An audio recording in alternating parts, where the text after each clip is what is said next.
अस्सलाम वालेकुम स्टूडेंट्स, मैं हूं आपका टीचर मोहम्मद सलमान अफसल। स्टूडेंट्स, आज के लेक्चर में हम करेंगे एफएससी पार्ट 1 आईसीएस पार्ट 1 के chapter number 2 vectors and equilibrium का another most important topic that is determination of a vector from its rectangular components. इससे प्रीवियस लेक्चर के अंदर हमने एक वेक्टर के रेक्टेंगुलर कंपोनेंट्स फाइंड किए थे, ए X I hat, A Y J hat, एक एक्स एक्सिस के अलोंग एक वाई एक्सिस के अलोंग। जबकि आज के लेक्चर में हमें रेक्टेंगुलर कंपोनेंट्स गिवन है, ए X I hat, A Y J hat given है। कहता है वेक्टर फाइंड कीजिए, कंपोनेंट्स मालूम है, वेक्टर को फाइंड करना है, बिल्कुल उसके उलट काम। तो अब आज के लेक्चर में डिटेल से हम ये जानेंगे। जो बच्चे हमारे चैनल पर न्यू है वो जल्दी से चैनल को कर लें सब्सक्राइब और साथ लगी बेल की घंटी को जरूर प्रेस कर दें ताकि हमारी रोज आने वाली लेटेस्ट वीडियोस के नोटिफिकेशन आपको मिल सके। तो बच्चों, बात करते हैं रेक्टेंगुलर कंपोनेंट्स की, जिसकी प्रीवियस लेक्चर के अंदर भी डिटेल से बात हुई। रेक्टेंगुलर कंपोनेंट्स क्या थे? ऐसे खास कंपोनेंट्स जिनका आपस में एंगल 90 डिग्री हो, यानी वो आपस में परपेंडिकुलर हो, म्यूचुअली परपेंडिकुलर हो। उनका आपस में ताल्लुक क्या है कि उनका एंगल आपस में 90 डिग्री का है। उन्हें परपेंडिकुलर कंपोनेंट्स रेक्टेंगुलर कंपोनेंट्स कहते हैं। इस टॉपिक में हमें रेक्टेंगुलर कंपोनेंट्स दिए गए हैं। हम पिछली ही डायग्राम इस टॉपिक में भी बनाएंगे, जो डायग्राम आपने पिछले टॉपिक में यूज की थी जिसका नाम था रेक्टेंगुलर कंपोनेंट्स ऑफ वेक्टर, वही डायग्राम बनाएंगे। आपने ये वेक्टर फाइंड करना है, इस वेक्टर की कीमत मालूम करनी है, ना सिर्फ कीमत बल्कि डायरेक्शन भी, क्योंकि वेक्टर के पास दो चीजें होती हैं, मैग्नीट्यूड एंड डायरेक्शन। अगर एक वेक्टर की मैग्नीट्यूड और डायरेक्शन मालूम कर ली जाए, इसका मतलब वेक्टर फाइंड आउट हो गया। मैग्नीट्यूड और डायरेक्शन आने से वेक्टर फाइंड आउट हो गया। तो बच्चों, हमें मालूम करना है ए वेक्टर, जबकि इसके दो रेक्टेंगुलर कंपोनेंट्स हमें दिए हैं, O M along X axis और O N along Y axis. अगर आप मेरे प्रीवियस लेक्चर हमारा नहीं देखा तो वहां लिंक आपको दिखाई दे रहा होगा, उस लिंक पर क्लिक करके प्रीवियस लेक्चर जरूर देख लीजिए जिसमें हमने रेक्टेंगुलर कंपोनेंट्स बनाना सिखाया है। और ये 9th क्लास चैप्टर नंबर 4 में भी कर चुके हैं। तो प्यारे बच्चों, क्या तरीका है? P पॉइंट से प्रोजेक्शन गिराते हैं एक्स एक्सिस पर, P पॉइंट से प्रोजेक्शन गिराते हैं वाई एक्सिस पर। ये पॉइंट का नाम दे दिया M, ये एक्स एक्सिस पर इस वेक्टर की प्रोजेक्शन आ गई, एक्स एक्सिस पर इसका कंपोनेंट आ गया जिसका नाम है ए एक्स आई हैट। इस कंपोनेंट का नाम ए X I hat. I hat इसलिए क्योंकि ये किस डायरेक्शन में है? एक्स एक्सिस में है, और एक्स एक्सिस में कौन सा यूनिट वेक्टर डायरेक्शन स्पेसिफाई करता है? वो है आई हैट। सो ए एक्स मैग्नीट्यूड और आई हैट डायरेक्शन, ये आपके पास आ गया अलोंग एक्स एक्सिस एक कंपोनेंट। दूसरा कंपोनेंट कौन सा दिया हुआ हमें? दूसरा कंपोनेंट हमें दिया हुआ है A Y J along Y axis. Y axis की तरफ ए वाई जे, जे हैट का आना ये निशानी है कि हम किस तरफ जा रहे हैं, वाई एक्सिस की तरफ। जे हैट यूनिट वेक्टर और ए वाई उसकी अलोंग वाई एक्सिस मैग्नीट्यूड, कीमत, अददी कीमत। सो ये है इसका मतलब, ये दोनों कंपोनेंट्स दिए हुए हैं। तो if the rectangular components of a vector A which are A X I hat and A Y J hat are given, अगर हमें किसी वेक्टर के रेक्टेंगुलर कंपोनेंट्स दिए गए हो, then we can find out a vector by finding out its magnitude and direction। तो हम एक वेक्टर को कैसे फाइंड कर सकते हैं? अगर हम उसकी मैग्नीट्यूड, जिसे अददी कीमत कहते हैं, अगर हम ये मालूम कर लें, फोर्स का वेक्टर है तो 10 न्यूटन, 20 न्यूटन, 30 न्यूटन, वेलोसिटी है तो 10 मीटर पर सेकंड, 50 मीटर पर सेकंड, मैग्नीट्यूड मालूम कर ली जाए, और साथ में डायरेक्शन का मतलब है उसकी सिमत मालूम कर ली जाए, यानी 10 डिग्री, 20 डिग्री, 40 डिग्री, 50 डिग्री, कितना एंगल एक्स एक्सिस के साथ बन रहा है, ये दो चीजें पता चल जाए तो इसका मतलब वेक्टर आपने फाइंड आउट कर ली। तो चलिए बच्चों, सबसे पहला काम करते हैं, वेक्टर की मैग्नीट्यूड मालूम करते हैं। एक वेक्टर जो है इसकी मैग्नीट्यूड मालूम करते हैं इसके कंपोनेंट्स को यूज करके जो हमें दिए गए हैं from its rectangular components. Rectangular components हमें दे रहा है और डायग्राम वही जो पिछले टॉपिक वाली है। टू फाइंड मैग्नीट्यूड, मैग्नीट्यूड मालूम करने के लिए किसी वेक्टर की from its rectangular component we apply Pythagorean theorem. मसला फीसागोरस, आपने उर्दू मीडियम बच्चों ने पढ़ा होगा मसला फीसागोरस। जी हाँ, बड़ा सिंपल सा पैथागोरियन थ्योरम, पैथागोरस थ्योरम। वो क्या है? वो राइट एंगल ट्राइंगल पर लगता है। तो मुझे बताइए इस तस्वीर को देखकर, जिसका नाम फिगर 1 है, पहली तस्वीर है हमारे इस टॉपिक की, इस लेक्चर की। तो फिगर 1 के अंदर आपको राइट एंगल ट्राइंगल कहीं नजर आ रही है? जी सर, एक ट्राइंगल यहां पर है जिसमें एक एंगल 90 का है। वो कौन सी ट्राइंगल है यहां पर अगर देखा जाए? OMP जो ट्राइंगल है, OMP ट्राइंगल के अंदर एक एंगल 90 का है, तो that is why it is a right angled triangle. In right angle triangle OMP, Pythagorean theorem क्या था? पैथागोरियन थ्योरम ये कहता है कि अगर आपको दो साइडें पता हो तो आप आसानी से राइट एंगल ट्राइंगल के अंदर तीसरी साइड मालूम कर सकते हैं। और अगर आपको याद हो वो क्या था? हाइपोटेनस स्क्वायर, जी, hypotenuse square is equal to base square plus perpendicular square. ये है प्यारे बच्चों पैथागोरियन थ्योरम। पैथागोरियन थ्योरम ये है। तो लगाइए हाइपोटेनस की कीमत, हाइपोटेनस की कीमत प्यारे बच्चों कीमत पुट करनी है। सो हाइपोटेनस की कीमत क्या आएगी? वेक्टर नहीं पुट करेंगे, ए है इसकी कीमत और ऊपर क्या चल रहा है? Square, according to formula, according to theorem. और बेस क्या है जरा देखिए प्यारे बच्चों, यहां पर बेस क्या है? OM और उसकी कीमत है AX। AX आई हैड पूरे का पूरा वेक्टर है अलोंग एक्स एक्सिस। कीमत देखें तो यहां पर एक्स एक्सिस की तरफ इसकी कीमत AX है और ये साथ में आई हैड डायरेक्शन है। तो बेस क्या है फिर? AX और ऊपर क्या आ जाएगा? स्क्वायर। जी, परपेंडिकुलर, ये रहा परपेंडिकुलर। तो हमने पहले ही बताया कि MP और ON आपस में बराबर हैं। जो कीमत ON की वही कीमत NP की।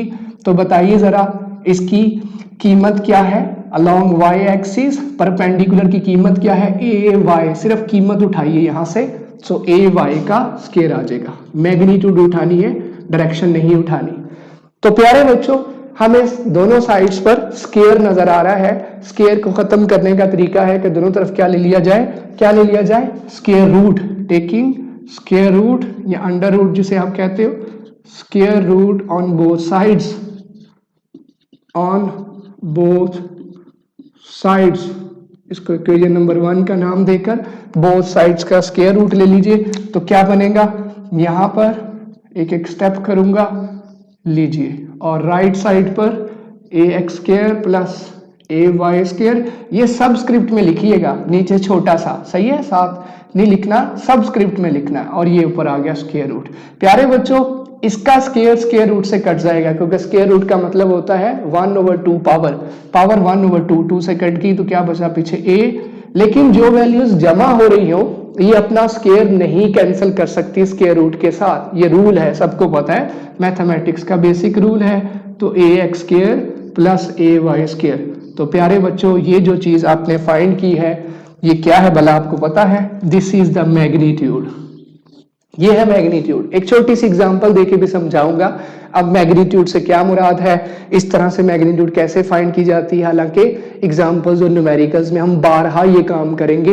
एक वेक्टर उसकी मैग्नीट्यूड, एक वेक्टर उसकी मैग्नीट्यूड कैसे निकाली जाती है, उसके एक्स एक्सिस की तरफ रेक्टेंगुलर कंपोनेंट का स्क्वायर, उसके वाई एक्सिस की तरफ रेक्टेंगुलर कंपोनेंट का स्क्वायर और ऊपर अंडर रूट ले लिया जाए तो हमें उस वेक्टर की मैग्नीट्यूड पता चल जाएगी। इस वेक्टर की कीमत कितनी है? अगर ये फोर्स है तो उसकी कीमत पता चल जाएगी 10 न्यूटन, 20 न्यूटन, 30 न्यूटन, 25 न्यूटन कितनी है।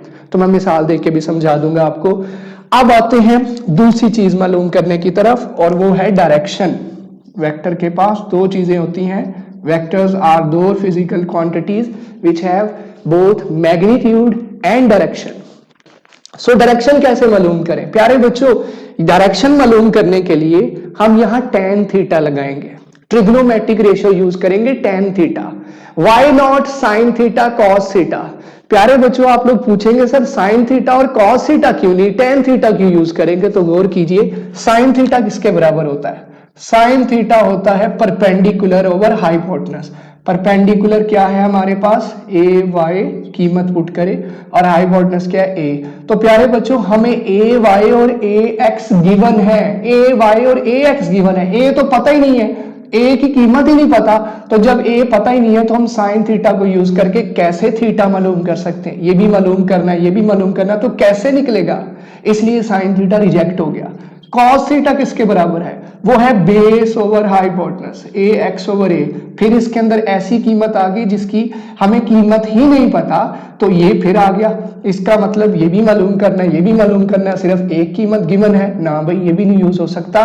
तो सिर्फ एक ही ऑप्शन बचती है कि आप tan थीटा लगाइए, और tan थीटा किसके बराबर पढ़ा होगा आपने?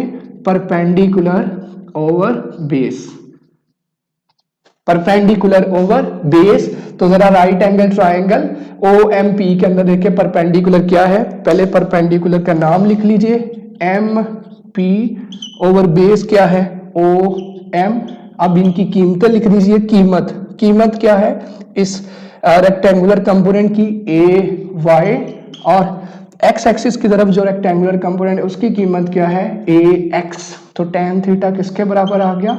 AY over AX, AY over AX। Theta मालूम करना है तो tan उधर जाकर क्या कर जाएगा? Theta will be equal to tan inverse. और tan इनवर्स कैसे लिया जाता है? सब बच्चों को पता है, शिफ्ट tan दबाएं तो tan इनवर्स बन जाएगा। इसकी छोटी सी प्रैक्टिस मैं आपको करवा देता हूं। ये है बच्चों, आपने डायरेक्शन मालूम कर ली, ये जो डायरेक्शन वेक्टर की है ये आपने मालूम कर ली, और साथ में इसकी मैग्नीट्यूड मालूम कर ली। और मैग्नीट्यूड को ना बोल्ड किया जाता है, ना एरो डाला जाता है, ना हेड डाला जाता है। मैग्नीट्यूड की निशानी ये है। जब मैंने आपको यूनिट वेक्टर का टॉपिक पढ़ाया था तब आपको ये बताया था मैग्नीट्यूड कैसे रिप्रेजेंट होती है, यूनिट वेक्टर कैसे रिप्रेजेंट होता है, वेक्टर कैसे रिप्रेजेंट होता है। ये वेक्टर की निशानी, ये उसकी मैग्नीट्यूड। और हमने डायरेक्शन मालूम कर ली, इसका मतलब हमने वेक्टर फाइंड आउट कर लिया, डिटरमिन कर लिया vector from its rectangular component. एक छोटी सी प्रैक्टिस कर लेते हैं। मिसाल के तौर पर हमें रेक्टेंगुलर कंपोनेंट्स दिए थे 4i और 6j, ठीक है। मैं आपको बताने जा रहा हूं कि मैग्नीट्यूड का क्या मतलब है और डायरेक्शन का क्या मतलब है, ठीक है, ताकि आपकी प्रैक्टिस हो जाए। 4 एक्स एक्सिस की तरफ 4 स्टेप्स जो भी है, 4 न्यूटन, 3 न्यूटन, मैं सिर्फ इन जनरल बात कर रहा हूं तो यूनिट कह लेता हूं। 4i एक्स की तरफ, 6j वाई की तरफ। तो मैं आपसे कहूं, बताइए ये जो वेक्टर है इसकी मैग्नीट्यूड क्या आएगी? जिसके x कंपोनेंट 4 है, y कंपोनेंट 6 है मिसाल के तौर पर, तो वेक्टर की मैग्नीट्यूड किसके बराबर आएगी? तो आप कहेंगे सर मैग्नीट्यूड आएगी a is equal to ax square plus ay square under root. क्या है x कंपोनेंट? कीमत क्या है? 4 का स्क्वायर, कीमत क्या है? 6 का स्क्वायर, अंडर रूट लीजिए 16 प्लस 36 कितना बनेगा?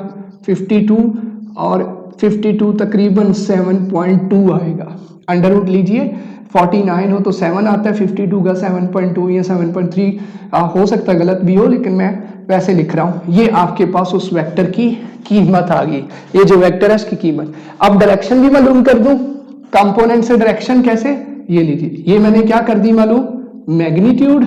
ये है मैग्नीट्यूड मालूम करने का तरीका और मतलब। और डायरेक्शन के लिए tan theta y over x, यही पढ़ा हमने, perpendicular over base. y component क्या है? 6, x कंपोनेंट क्या है? 4। तो थीटा किसके बराबर आ गया? tan inverse 6 over 4। इसे मजीद सॉल्व कीजिए 2 के टेबल में, 3 ओवर 2, 3 ओवर 2 तकरीबन आपके पास होता है 1.5 आ जाएगा।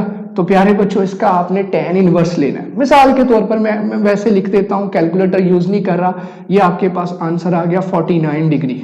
तो आपको इस वेक्टर की डायरेक्शन भी पता चल गई। ये वेक्टर 49 डिग्री एंगल बना रहा है एक्स एक्सिस की तरफ, जिसका x कंपोनेंट 4i था, जिसका y कंपोनेंट 6j था। ये है मैग्नीट्यूड और डायरेक्शन मालूम करने का मतलब। और अगर आपको रेक्टेंगुलर कंपोनेंट्स मालूम हो तो आप एक वेक्टर कैसे फाइंड कर सकते हो? By finding its magnitude, by finding its direction. ये है आज का हमारा टॉपिक। प्यारे बच्चों, उम्मीद करता हूं आपको अच्छे से समझ आई होगी। अगर हमारे पास वेक्टर के रेक्टेंगुलर कंपोनेंट्स दिए हो अलोंग एक्स एक्सिस और वाई एक्सिस की तरफ, जिनके दरमियान 90 डिग्री का एंगल होता है, तो वेक्टर कैसे फाइंड हो सकता है डिटेल के साथ आपको समझा दिया। बुक में कितना शॉर्ट करके लिखा हुआ है, लेकिन अब डिटेल से प्रेजेंट करेंगे ताकि आपके पूरे मार्क्स आए। शॉर्ट क्वेश्चन भी आ सकता है, लॉन्ग क्वेश्चन भी आ सकता है। लॉन्ग क्वेश्चन, जी हाँ, लॉन्ग क्वेश्चन भी बन सकता है। तो उम्मीद करता हूँ आपको समझ आई होगी। लेक्चर पसंद आया तो लाइक कीजिए, शेयर कीजिए, कमेंट्स कीजिए और चैनल को सब्सक्राइब करना मत भूलिए। इंशाल्लाह हाजिर होंगे नई वीडियो के साथ। तब तक अपना बहुत सा ख्याल रखिए, दुआओं में याद रखिए। टेक केयर, अल्लाह हाफिज, पाकिस्तान जिंदाबाद।